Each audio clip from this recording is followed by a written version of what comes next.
Hola, bienvenidos a Esquina Literaria. Les estoy compartiendo la lectura de este libro de George Orwell, 1984. Espero que les esté gustando. Hoy vamos a leer el apartado número 3. Winston se vio de pie sobre el césped en una tarde de verano. El paisaje que se le aparecía ahora se le presentaba con tanta frecuencia en sueños que nunca estaba completamente seguro de si lo había visto alguna vez en la vida real. Cuando estaba despierto, lo llamaban el País Dorado. La muchacha morena venía hacia él por aquel campo. Con un solo movimiento se despojó de sus ropas y las arrojó despectivamente a un lado. Lo que le llenaba de entusiasmo en aquel momento era el gesto con que la joven se había librado de sus ropas. Con la gracia y el descuido de aquel gesto parecía estar aniquilando toda su cultura. Sobre su sistema de pensamiento, como si el Gran Hermano, el partido y la policía del pensamiento pudieran ser barridos y enviados a la nada, Winston se despertó con la palabra Shakespeare en los labios. La telepantalla emitía en aquel instante un prolongado silbido que partía el tímpano. Eran las 07:15, la hora de levantarse para los oficinistas. Winston se echó abajo de la cama y se puso un sucio singlet y unos shorts.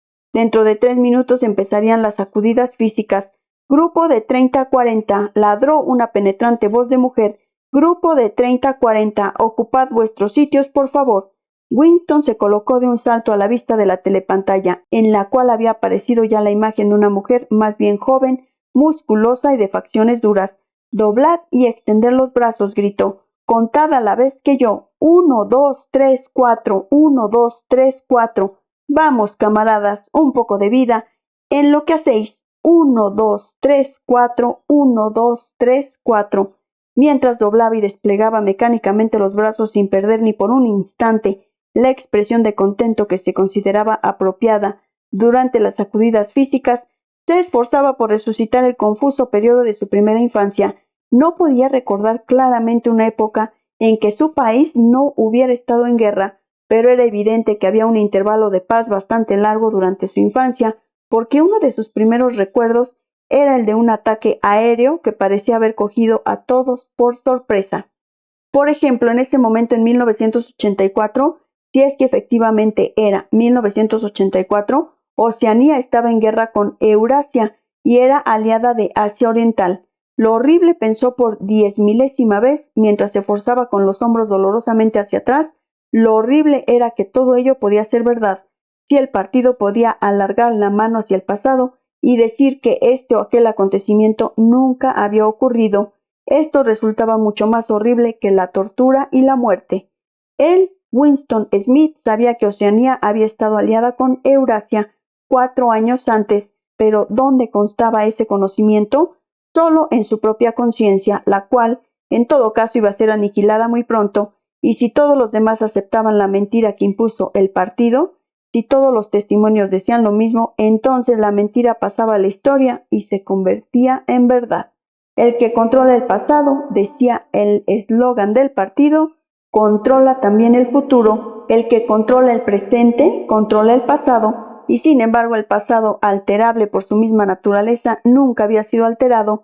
Todo lo que ahora era verdad había sido verdad eternamente y lo seguiría siendo.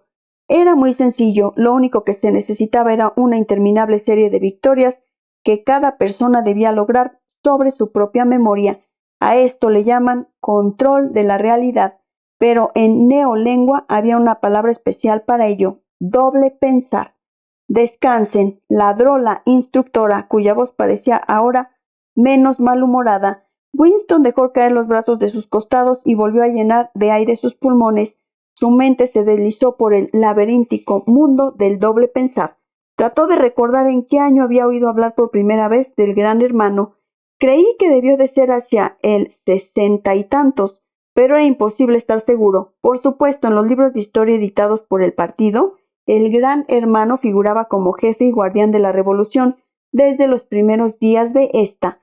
Sus hazañas habían ido retrocediendo en el tiempo cada vez más y ya se extendían hasta el mundo fabuloso de los años 40 y 30, cuando los capitalistas cruzaban todavía por las calles de Londres en relucientes automóviles o en coches de caballos.